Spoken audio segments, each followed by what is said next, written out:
प्रत्येक ग्रुपमध्ये काही व्हेज, काही नॉनव्हेज, तर काही फक्त स्नॅक्स खाणारे असतात आणि सर्वांची एकत्रित पार्टी करायची म्हटले की थोडी पंचायत होते.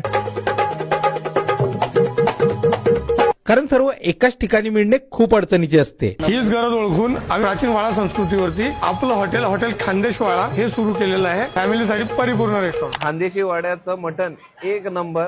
खानदेशवाड्याचा मेन्यू जळगावकरांच्या आवडीनं लक्षात घेऊन तयार केलाय बरं. टेस्ट तर्रार अशी टेस्टी मटण अंडी मी इथे खाल्लेली आहे. जसे यांचे वैशिष्ट्यपूर्ण मटण, विविध प्रकारचे चिकन अँड मोस्ट ऑफ व्हरायटीचे व्हेज जेवण, त्याच सोबत तंदूरचे आयटम आणि चायनीज फूडची जोड.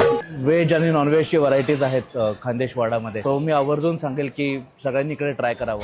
इतकेच नाही तर या वाड्यावर बर्थडे पार्टी, अॅनिव्हर्सरी प्रोग्राम, तसेच मित्रमैत्रिणींचे गेट टुगेदर आणि बरेच कार्यक्रम खूप चांगल्या पद्धतीने साजरे केले जात आहे. हॉटेलमध्ये अँबियन्स आणि जेवणाची जी फूड क्वालिटी ती खूप छान प्रकारची आहे. कार पार्किंगसाठी प्रशस्त जागा, मिनी पार्क आणि तत्पर स्टाफ या सर्व बाबींमुळे खानदेशवाडा हॉटेल जळगावकरांच्या पसंतीचे ठरले आहे. त्यामुळे जेव्हा तुम्ही गोदावरी इंजिनिअरिंग कॉलेज समोरील हॉटेल खानदेशवाडावर जेवण कराल तेव्हा त्याचा पहिला घास तुमच्या दिलाला फील होईल आणि तुमच्या दिलातून आवाज येईल, एक नंबर रे आबा.